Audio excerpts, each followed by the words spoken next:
오늘도 하나님 앞에 맥주감사 주일 예배를 드리는 여러분 위에 하나님의 은혜와 평강과 기쁨이 가득하시기를 주님의 이름으로 축원합니다. 오늘은 특별히 맥주감사 주일입니다. 이 맥주감사 주일은요, 지난 상반기 6개월 동안 하나님께서 베풀어 주신 그 은혜를 기억하고 감사하는 그러한 절기입니다. 우리가 잘 아는 것처럼 이스라엘 백성들은 하나님의 명령을 따라 3대 절기를 지켰습니다.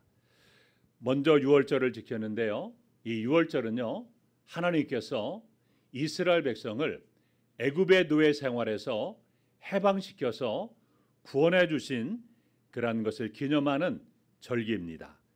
그래서 유월절은요, 이 죽음의 재앙에서 살아남은 자들이 자신들의 생명이 구원받음으로 인하여 감사하는 기쁨의 축제예요.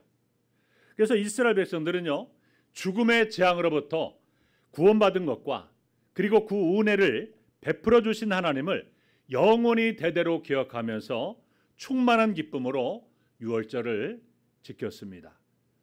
두 번째로 수장절이 있습니다. 이 수장절은요, 그러니까 모든 추수가 다 끝나는 가을에 큰 기쁨으로 지키는 절기입니다. 그래서 오늘날로 말하면 추수감사절입니다. 그리고 오늘 우리가 지키는 맥주감사절이 있습니다. 이 맥주절은요, 첫 곡식을 거두고 하나님께 감사드리는 절기입니다. 그래서 이 절기는 봄에 뿌린 보리와 밀의 추수를 시작하면서 하나님 앞에 금년의 추수가 은혜 가운데 시작하게 하시니 감사를 드립니다. 우리가 수고했으니 하나님이 이처럼 복을 주셔서 이렇게 추수가 되게 하시니 하나님 영광을 받아 주십시오. 이렇게 하나님 앞에 감사함으로 드리는 절기인 것입니다. 그래서 이스라엘의 유월절과 또 맥추절 그리고 수장절로 이어지는 절기는요, 그들의 전생애가 감사의 축제로 드려져야 함을 가르치기 위해서 하나님께서 정해놓으신 절기라고 말할 수 있습니다. 여러분, 하나님은요, 우리가 이 땅에 살아가는 동안에 감사함으로 살기를 원하십니다. 그래서 하나님께서는요, 이 구약시대 때 이렇게 절기를 만들어서 감사를 훈련하게 하셨고요, 감사가 생활 속에 뿌리내도록 하신 것입니다. 하나님이 정하신 그 절기 속에 나타난 하나의 삶의 원리들을 우리가 생각하게 됩니다. 자, 그것은요, 우리의 모든 것을 기쁨과 감사함으로 시작한다는 겁니다. 여러분, 우리 인생의 시작과 그리고 끝이 내 인생의 모든 날과 모든 행하는 일들의 시작과 끝이 하나님의 감사로 장식되어야 한다는 것을 가르치는 것이 바로 절기의 의미라고 말할 수가 있습니다. 따라서 여러분, 우리가 하루를 시작할 때도요, 어떻게 시작해야 돼요? 원망과 불평으로 시작하는 것이 아니라 감사로 시작해야 돼요. 그래서 아침에 일어나면 하나님 오늘도 우리에게 새날을 주심을 감사합니다, 이렇게 하루를 선포하고 믿음으로 시작해야 돼요. 일어나자마자 불평하고 짜증내고 원망하면 여러분, 하루의 삶이 어떻겠습니까? 그리고 어떤 일을 시작할 때도요, 우리가 감사로 시작해야 돼요. 언제나 내 인생의 모든 날도와 시작은요, 감사로 시작해서 감사로 마무리해야 됩니다. 이런 삶의 훈련을요, 하나님께서 절기를 만드셔서 훈련을 시키신 것입니다. 왜냐하면 여러분, 감사는요, 저절로 되지 않기 때문에 그렇습니다. 절기뿐만 아니라 우리는요, 날마다 감사를 연습해야 돼요. 그래서 끊임없이 감사를 훈련하며 살아야 됩니다. 여러분, 데살로니가전서 5장 16절 말씀을 보니까요, 이해가 안 되는 그런 부분이 있습니다. 항상 기뻐하라고 말씀하셨어요. 그런데 여러분, 생각해 보세요. 여러분, 기쁨이라는 것은 막 억지로 짜낸다고 해서 그것이 되는 것이 아니잖아요. 물이 위에서 아래로 자연스럽게 흘러내리듯이 그 상황에 의해서 자연스럽게 생기는 감정이 기쁨이지 않습니까? 그런데 하나님은요, 항상 기뻐하라고 말씀하셨어요. 자, 여기에서 중요한 의미가 담겨져 있습니다. 자, 이 말씀은요, 본능에 의해서 생기는 감정을요, 그대로 방치하지 말라는 얘기예요. 그러니까 자기 감정을 늘 통제하고 다스리는 훈련이 우리에게 필요하다는 겁니다. 그래서 우리는 언제나요, 이 작은 것에도 감사하고 여러 가지 환난과 또 고난 속에서도 감사해야 됩니다. 여러분, 해외 토픽 뉴스에서 이 버거킹의 판매 전략을 소개한 적이 있습니다. 그런데 이 버거킹의 놀라운 판매 전략은요, 한 달에 이 $5만 내면 한 달 내내 이 모닝 커피를 무료로, 그러니까 $5만 내면 한 달 내내 모닝 커피를 마실 수 있게 한 것입니다. 뭐 $5면 스타벅스 커피 한 잔 값 아닙니까? 그런데 한 잔 값에 한 달 내내 커피를 마실 수 있게 하는 이 판매 전략을 내세웠습니다. 자, 그런데 거기에는요, 중요한 의도가 숨겨져 있었습니다. 고객의 입맛을 완전히 길들여 버리겠다는 전략이었습니다. 여러분, 한번 생각해 보세요. 한 달 내내 같은 커피만 계속해서 마시다 보면 어떻게 됩니까? 그 커피 맛에요, 완전히 길들여지게 됩니다. 그래서 버거킹 커피가 제일 맛있다, 이렇게 들게 만들어 버린다는 겁니다. 여러분, 이런 점에서 보면 굉장히 차원 높은 판매 전략입니다. 여러분, 여기에서 우리는 중요한 원리를 발견하게 됩니다. 사람은 보통 이 불평과 불만에 길들여져 있습니다. 그래서 불평 불만하거나 뭐 뒷담화를 하는 것은요, 뭐 연습하지 않아도 그냥 술술 나와요. 저절로 나옵니다. 그런데 누구를 칭찬하고 우리가 감사하는 것은요, 좀 어색합니다. 자, 그렇기 때문에 우리는요, 이제부터라도 감사의 길을 만들어야 돼요. 한 달 내내 그 버거킹 커피를 마시게 함으로 그 커피 맛에 완전히 길들이려는 전략을 구사하듯이, 여러분, 감사가요, 내 삶에 완전히 생활 방식이 될 때까지 포기하지 말고 끊임없이 감사를 훈련하는 모습이 우리에게 필요하다는 것입니다. 그래서 감사가 습관이 되어 이 감사 속에서 살아야 더 큰 은혜와 축복을 누리게 되는 것입니다. 여러분, 이스라엘 백성들이 맥주 감사주일이 되면요, 하나님께 감사를 드리는 것입니다. 특별히 맥주절에는요, 이 첫 곡식단을 막 흔듭니다. 첫 곡식단을 흔들어 가지고요, 하나님께 감사의 고백을 표현하는 절기가요, 맥주절이에요. 여러분, 첫 곡식단의 의미가 무엇입니까? 수확한 곡물 중에서 최고의 것, 하나님의 축복과 은혜를 대표로 상징하는 겁니다. 그래서 이 곡식을 막 이렇게 흔든다는 행위는요, 내 인생에 얼마나 축복이 하나님의 은혜임을 고백하는 것이고, 이로써 감사의 제사를 완성하는 것입니다. 자, 이러한 감사의 고백은요, 단을 흔들면서 자신의 모든 삶이 하나님의 은혜였음을 구체적으로 드러내는 것입니다.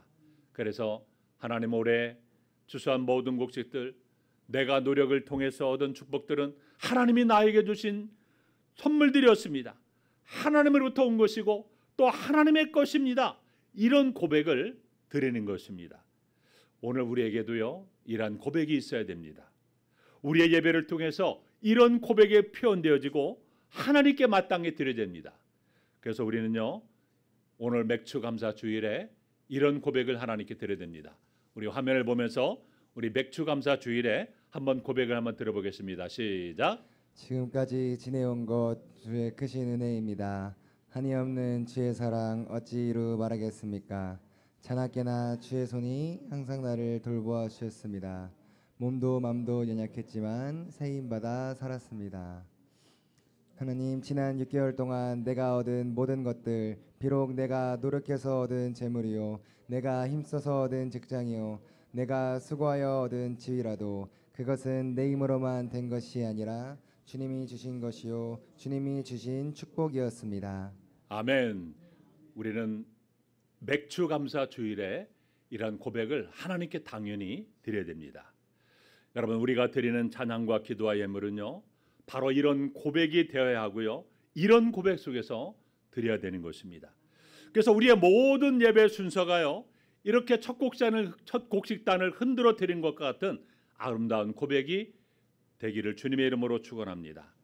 여러분, 이러한 신앙의 고백 없이 내가 얻은 재물이 내 노력으로 된 것이고 운이 좋아서 된 것이고 내 재주로 된 것이라고 생각하며 예배를 드리고 우리가 예물을 드린다면 우리는 지금 예배를 잘못 드리고 있는 것입니다. 여러분, 무엇보다도 우리는요, 오늘 맥주 감사 주일에 잃어버린 감사를 회복해야 됩니다. 여러분, 사람들이요, 또 우리가 왜 감사하며 살지 못할까요? 자, 그것은 몇 가지의 이유가 있습니다. 첫째로 깨닫지 못하기 때문에 감사하지 못합니다. 여러분, 감사라고 하는 것은요, 깨달아질 때 감사할 수 있는 것입니다. 그래서 돈이 아무리 많아도요, 돈의 귀중함을 알지 못하는 사람, 또 건강이 있어도 건강의 소중함을 깨닫지 못하는 사람, 또 시간이 있어도 시간의 중요함을 깨닫지 못하는 사람은요, 감사를 드릴 수가 없는 겁니다. 여러분, 감사는요, 하나님의 사랑을 깨닫기 시작한 데부터 출발합니다. 하나님의 은혜를 깨닫게 될 때 감사가 나오는 것입니다. 그래서 아무리 좋은 축복을 주셔도요, 깨닫지 못하면 절대 감사할 수가 없는 것입니다. 여러분, 성경에 보면 탕자의 이야기가 나옵니다. 그런데 집을 나갔다가 돌아온 탕자가요, 아버지의 사랑을 깨닫고 나서야 집에 돌아왔어요. 아버지 집에 산다는 것이 얼마나 놀라운 축복인가를 알았던 것입니다. 우리 가정에서도 자녀들이요, 이제 어느 정도 크니까요, 좀 독립해서 나가야 됐다라고 나가서 자취하거나 그렇게 살잖아요. 근데 집 나가면 뭐예요? 고생이잖아요. 집 나가 살아보면 고생이구나. 부모님 집에 살 때가 그렇게 좋았고 행복했는데, 그제서야 깨닫는 겁니다. 탕자도 마찬가지예요. 아버지 집에 산다는 것이 얼마나 놀라운 축복인가를 알았던 겁니다. 그러기 전에는요, 감사함이 없었어요. 늘 원망과 불평투성이었습니다. 그러므로 여러분, 깨달음이 있을 때 고난도 감사로 받을 수가 있는 것입니다. 실패도 손해도 깨달음이 있을 때 오히려 감사한 것입니다. 원망과 불평은요, 깨달음이 없기 때문에 계속해서 나오는 겁니다. 여러분, 깨달은 사람은요, 폐허가 된 쓰레기 더미 속에서도 감사의 기도를 드릴 수가 있는 겁니다. 무엇을 받아서 감사한 경우도 있지만, 그와 반대로 어떤 것을 잃어버려도 감사할 수 있는 것은요, 깨달음이 있기 때문에 오는 기쁨이고 감사한 것입니다. 그래서 우리는 깨닫는 데서부터 오는 기쁨은 무엇을 얻어서 생기는 기쁨보다도 더 즐거운 것입니다. 형식적인 감사는 얼마든지 우리가 할 수 있습니다. 그러나 참된 감사는요, 하나님의 은혜를 깨달은 자, 하나님의 은혜를 아는 자가 감사를 할 수가 있는 것입니다. 여러분, 10명의 나병 환자 중에 다 깨끗함을 받았지만 진실로 주님의 은혜를 깨달은 한 사람만이 주님께 다시금 돌아와 주님께 감사를 드렸지 않습니까? 두 번째로, 믿음이 없기 때문에 감사하지 못하는 것입니다. 여러분, 감사는요, 또 믿음이 있어야만 감사할 수 있는 것입니다. 우리 골로새서 2장 7절 말씀 함께 읽어보겠습니다. 시작. 믿음에 굳게 서서 감사함을 넘치게 하라. 여러분, 믿음에 굳게 선 사람이 어떻게 할 수 있다고요? 감사할 수 있는 것입니다. 자, 이것을 보면요, 감사는요, 상황과 환경의 문제가 아니에요. 감정의 문제도 아니에요. 감사는요, 마음의 문제고 또 무슨 문제예요? 믿음의 문제라는 겁니다. 감사는 믿음에 굳게 선 자만이 감사할 수 있는 거예요. 믿음에 굳게 서서 하나님을 온전히 신뢰할 수 있는 자만이 어떤 상황에서도요, 감사할 수 있는 것입니다. 아무리 믿음 생활을 오래 했다 할지라도 믿음에 굳게 서지 못하면요, 상황과 환경에 따라요, 막 흔들리게 됩니다. 그리고 상황과 환경에 흔들리는 자는요, 절대로 감사하지 못하는 것입니다. 여러분, 생각해 보세요. 지금 내 믿음이요, 막 요동하는데 아니 어떻게 감사할 수 있겠습니까? 하나님에 대한 사랑이 의심이 들고요, 하나님이 나를 버리신 것처럼 그렇게 생각이 드는데 어떻게 그런 상황에서 감사를 드릴 수가 있겠습니까? 여러분, 이스라엘 백성들을 보세요. 그들은 홍해를 하나님께서 기적처럼 갈라주셔서 그들이 기적으로 건넜습니다. 매일 하늘에서 내리는 하늘의 신령한 식물이었던 만나와 메추라기를 먹었으면서도 어려운 일이 생기면 하나님을 원망하고 지도자를 원망하고 다시금 애굽으로 돌아가자라고 그렇게 여러분 불평했습니다. 그런데 사도 바울은 어떻습니까? 억울하게 누명을 쓰고 깊은 감옥에 갇혔지만 감옥 안에서도 여러분 하나님께 감사의 노래를 불렀고 또 사랑하는 성도들에게도 여러분 감사하라고 그렇게 서신을 보내지 않았습니까? 여러분, 그렇습니다. 믿음에 굳게 선 사람은요, 세상이 흔들리고 사람들이 주를 떠나도 흔들리지 않는 겁니다. 그러므로 내 믿음이 진정한 믿음인가를 알려면 어려운 상황을 만났을 때 그 사람이 어떻게 반응하는 걸 보면은 알 수가 있습니다. 그러므로 내 믿음이 어떤 믿음인가를 알려면 어려운 상황을 만났을 때 어떻게 반응하는지를 보면 알 수가 있습니다. 내 인생의 풍랑 앞에 그리고 나의 믿음이 흔들리고 그래서 기도하기조차도 할 수 없다면 나는 믿음에 굳게 선 자가 아닌 것입니다. 감사는 아무나 하는 것이 아니에요. 감사는 믿음에 굳게 선 자만이 할 수가 있는 것입니다. 세 번째로 또 왜 감사를 못합니까? 희생이 없기 때문에 감사하지 못합니다. 감사는요, 희생이 있을 때 감사합니다. 수고 없는 성취는요, 기쁨이 될 수가 없습니다. 우연히 주어진 것은요, 우연으로밖에 생각하지 않습니다. 자기의 수고와 사랑에 담긴 곳에 감사와 기쁨이 솟아납니다. 여러분, 대학교의 수고에 합격하기 위해서 수고한 학생, 금메달을 목에 걸기 위해서 최선을 다한 선수, 이때 기쁨이 있고 감사가 있는 겁니다. 그러나 불법으로 부정으로 쉽게 얻은 것이 있다면 거기에 감사와 기쁨이 있을까요? 돈이라고 다 같은 돈이 아니고요, 집이라고 해서 다 같은 집이 아닌 것입니다. 또 졸업장이라고 해서 다 같은 것이 아닙니다. 복된 물질, 복된 졸업장, 복된 터전이 있습니다. 참으로 우리에게 행복을 주는 물건이 따로 있습니다. 감사는요, 자기의 행복과 또 수고가 있을 때만이 얻을 수 있는 것입니다. 진정한 감사는 십자가를 경험한 사람만이 느낄 수 있는 것입니다. 네 번째로, 감사를 선택하지 않았기 때문에 감사하지 못합니다. 여러분, 유대인의 정신 분석학자인 빅터 프랭클 박사가 있습니다. 이 프랭클 박사가 이런 말을 했습니다. 한 인간에게서 모든 것을 빼앗아갈 수 있지만 한 가지 자유는 빼앗아갈 수는 없다. 그것은 어떤 상황에 놓이더라도 삶에 대한 태도를 선택할 수 있는 자유이다.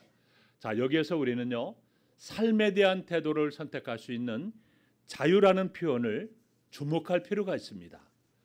자, 이 이야기는요, 빅터 프랭클 박사의 본인의 이야기예요.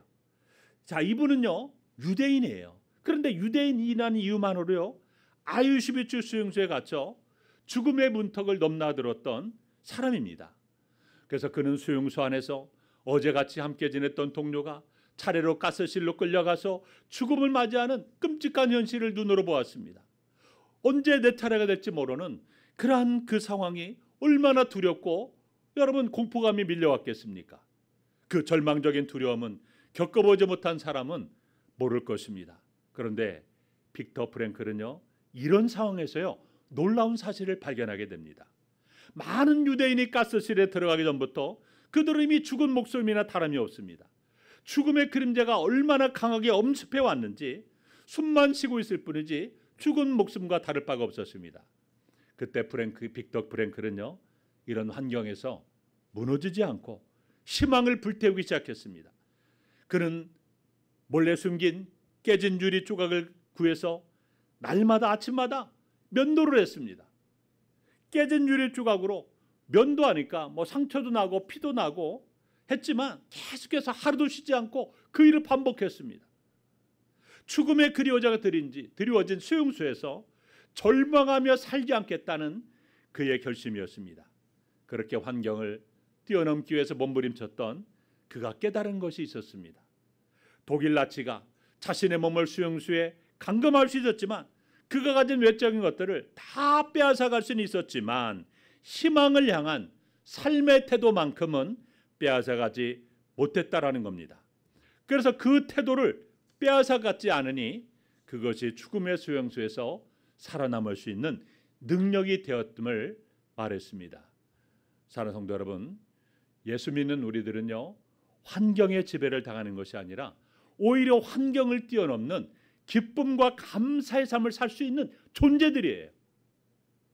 예수 믿는 우리는요, 어떤 형편에 처하든지 궁핍에 처하든지 고난에 처하든지 심지어는 아우슈비츠 수용소에서 갇혀있다 할지라도 거기에서 감사의 제목을 끌어낼 수 있는 능력을 가진 존재들이라는 사실을 결코 잊지 마시기 바랍니다. 도저히 감사할 주권을 찾을 수 없는 절망적인 상황 속에서도 감사를 선택해서 그것을 품고 삶을 지탱하는 사람들이 바로 저와 여러분들인 것입니다. 그러므로 오늘 여러분, 우리는 참으로 힘들고 어려운 시대를 살아가고 있지만 날마다 그 상황에서도 감사를 선택하며 살아야 됩니다. 오늘 특별히 맥주 감사 주일을 맞이하여 지난 6개월의 삶을 여러분 되돌아보시기 바랍니다. 모든 것이 하나님의 은혜 아닙니까?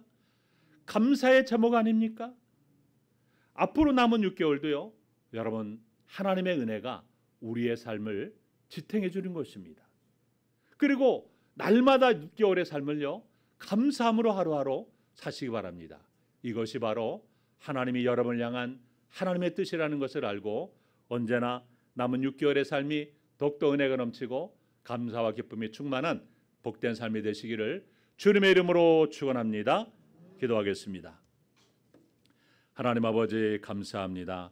오늘 특별히 맥주 감사 주일을 맞이하여 지난 상반기 동안 우리에게 베풀어 주신 하나님의 놀라운 은혜와 사랑을 기억하며 감사를 드립니다. 특별히 하나님, 힘들고 어려웠던 6개월의 삶이었지만 그러나 하나님, 우리 모두에게 은혜를 주시고 때를 따라 돕는 은혜를 주시고 날마다 차고 넘치는 은혜를 주시며 우리의 모든 삶 가운데 기뻐하며 감사를 잃어버리지 아니하고 지금까지의 은혜 가운데 상반기를 잘 맞출 수 있도록 인도하심을 감사를 드립니다. 남은 6개월도 날마다 감사를 선택하고 믿음으로 살아가며 은혜가 넘치는 복된 삶이 될 수 있도록 함께해 주옵소서. 예수님의 이름으로 기도하옵나이다. 아멘.